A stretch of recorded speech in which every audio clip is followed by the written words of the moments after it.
Hey, this is Brian again, and I'd like to ask you to do a favor.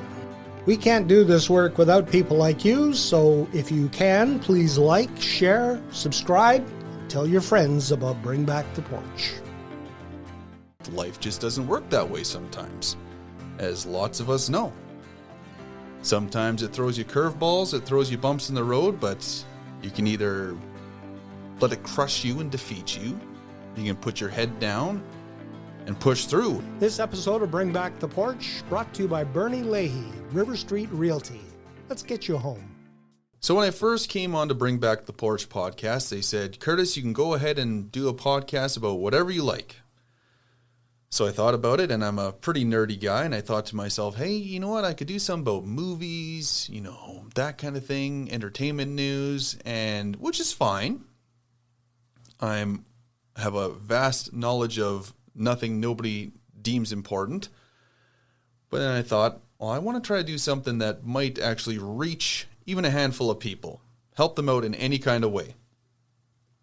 So I wanted to talk about my son and my family.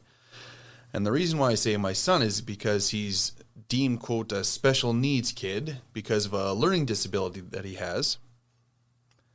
And when I say that, it's I call him an in-between child. He's not quite so far special needs that he's in a specialized classroom with, kids that are autistic, nonverbal, that type of thing. But he also doesn't quite fit the regular classroom environment. That's why I call him an in-between, because lots of these kids kind of slip through the cracks without the right supports. So in dealing with this for the past few years, my wife and I, and my son at this point, have found that talking about it and getting information out there, what we've been through, it seems to be a little more helpful. There's nothing worse than being in a stressful situation where you feel lost, and even worse when you feel alone. So finding somebody else who is going through the exact same thing just fills you up with that little bit of hope and push that you might need to get just through that next bump in your life. Something that will make you feel, okay, you can do this. You're not the only one out there. So that's the point of this podcast, is maybe I can reach the select few who might need that little bit of push, that little bit of hope in their lives. So the story of my son actually goes way, way, way, way back to right after I got married, which is a long time ago. My wife and I wanted to start a family, and we were having problems.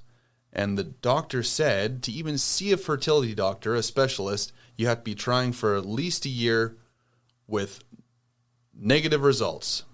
So, okay, we did that. Negative results, not pregnant. So we get to see a fertility doctor. And they get you through the tests and everything like that. And the way he explained it to us was, my wife has endometriosis, which kind of makes it, well, it doesn't kind of make it, it does make it much more difficult for her to get pregnant. So he rated her maybe a C-. And apparently my swimmers aren't so speedy, so I got about a B-, which by themselves, not too bad. It's manageable. People might even get lucky and get pregnant in those circumstances. But he said, together, we make an F grade. The two together make an F grade. So there you go. We were in trouble and we needed help. So there's a few procedures that we went through with him, and the most extreme is in vitro fertilization, or IVF, and that's kind of a last resort type thing. So we went through all the other ones. They didn't work, so guess what?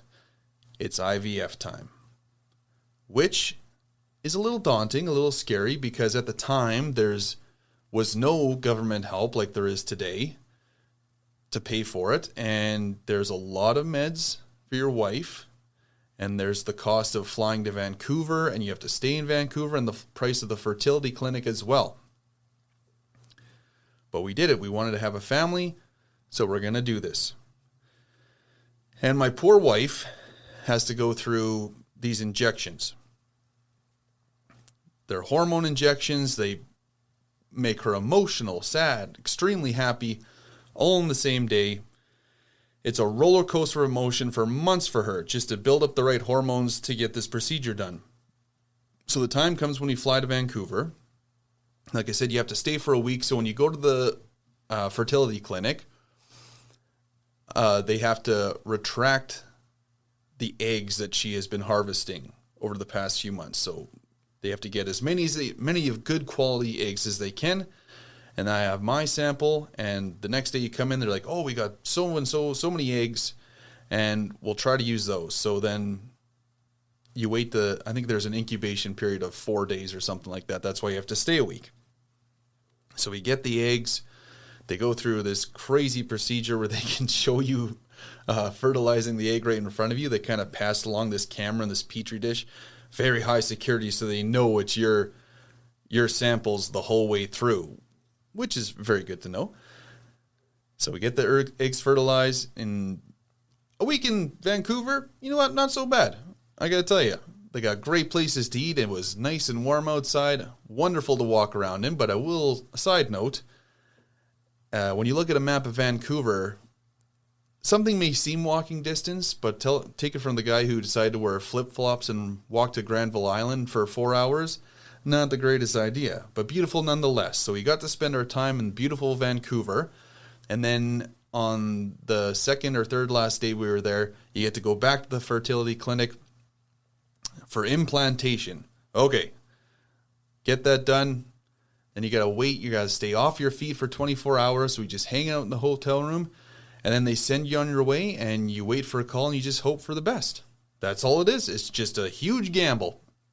A very expensive gamble, but in the end, of course, it'll be more than worth it. So we wait for the call, and I don't remember the day, but I remember what happened. My wife got off the phone, and she ran and jumped in my arms. It worked. We couldn't believe it. It actually worked.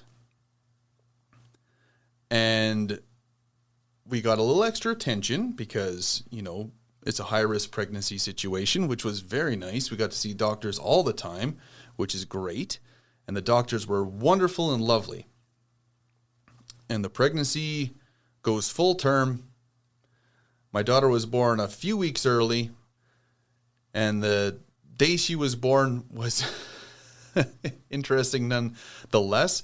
I believe my wife woke me up at 4 a.m. telling me that her water broke, and my smart response was, all right, let's go back to bed, forgetting that you have to go to the hospital to see where you're at. So we do that, and we come home, and they tell you, well, don't come back till the contractions are about 4 minutes apart, which they clearly weren't at this time.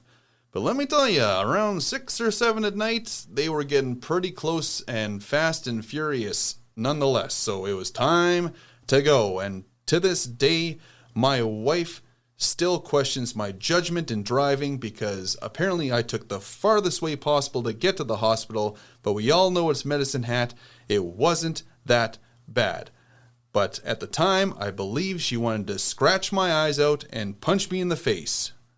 Okay, but here we go. We're in the hospital room. She's doing her thing. No drugs, by the way. She wanted to see how far she could get and doing it drug-free, which she was doing, which was insane to watch at the time.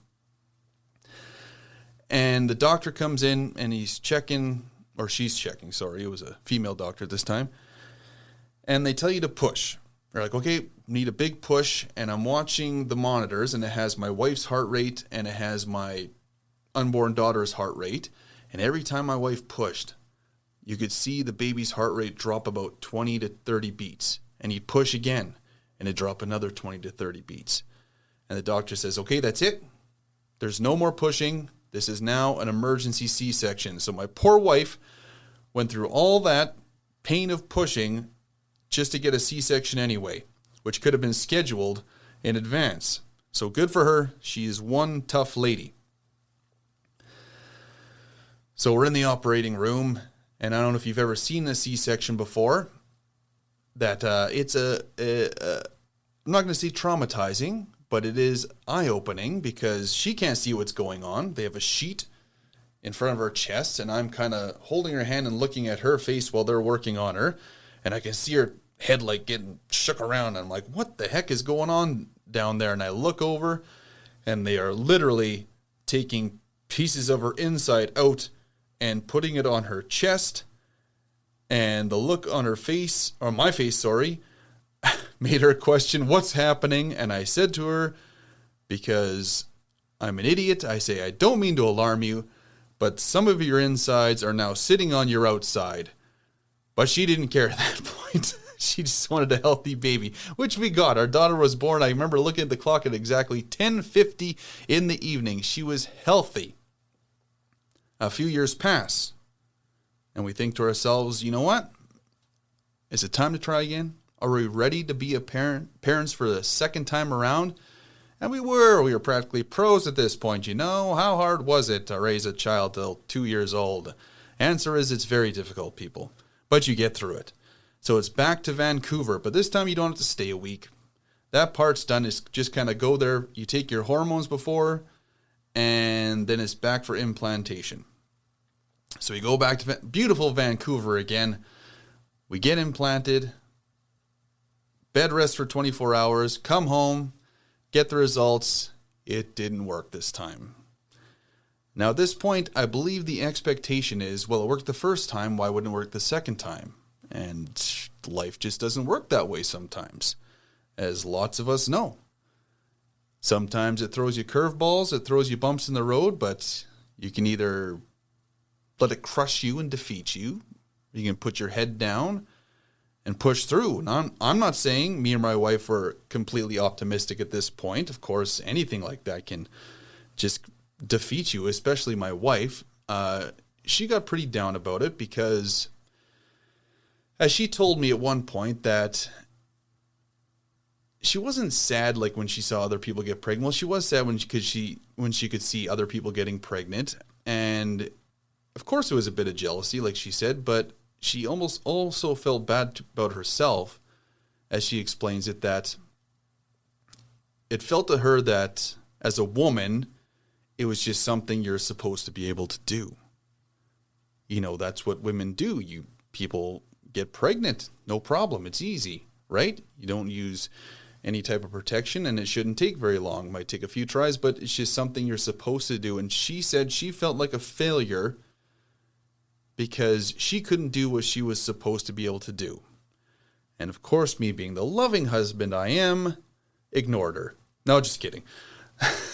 I gave her a big hug and told her it's fine. I would never hold anything like that against her. It just is what it is. It's life, right? So that round doesn't work. So more hormones again a few months later, and we're going to try again. Go back to Vancouver, and like I say, implantation, 24-hour bed rest. But this time there was a little bit of a snag. And let me tell you about it. Our hotel in Vancouver was about the 10th floor up or something like that. And it's late at night, like midnight, 1 a.m, and we hear the fire alarm go off. And I'm thinking to myself, is this the type of thing they would never do a fire alarm test? This is either a real fire or some mistake. But nonetheless, the first thing that runs through my mind is there's a fire in a hotel. You cannot take the elevator. That means my wife, who's supposed to be on bed rest for 24 hours, now has to walk down 10 flights of stairs outside. Ugh. So the whole time, I don't see any smoke or anything like that, and I'm thinking to myself, we'll just take it slow. We'll go down the stairs. We'll meet outside. We do that. We're taking it easy. We're not rushing. There's no panic or anything like that.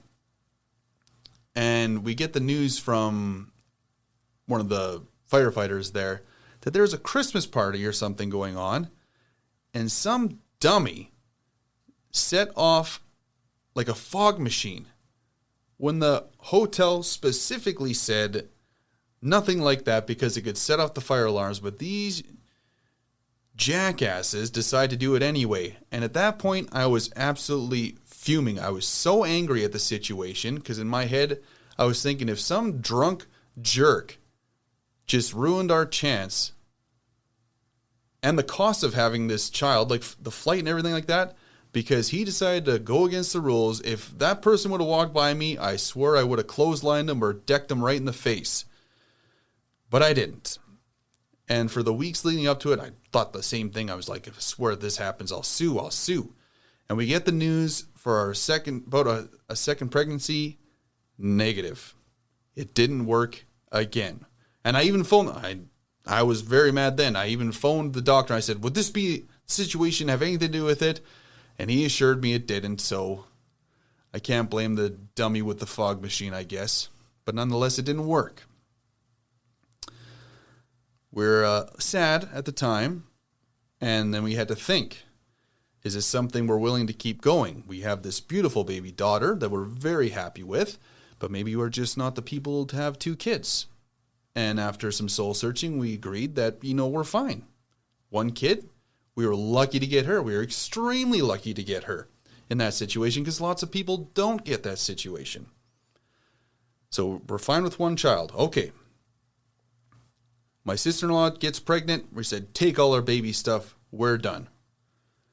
Cut to a few weeks later, and I'm sitting at work, and one of my coworkers gets off the phone and is talking about this situation where this family they know who they're foster parents, but they've also been known to adopt a few kids, and they said one of the lady who they adopted one of her kids is pregnant again, and they can't find anybody to adopt the child, and this is the beginning of September, and the baby's due at the end of October. So less than 2 months, they can't find any. Something fell through, and they're going to have this foster baby.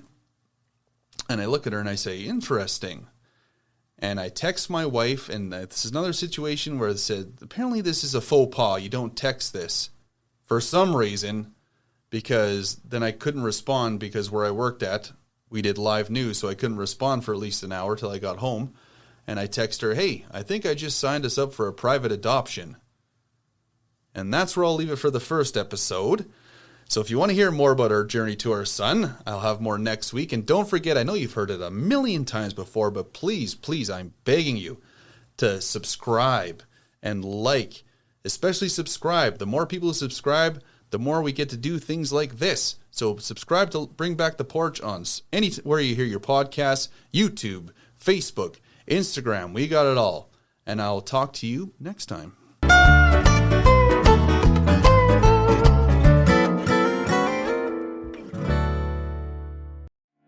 Hey, this is Brian again, and I'd like to ask you to do a favor. We can't do this work without people like you, so if you can, please like, share, subscribe, and tell your friends about Bring Back the Porch.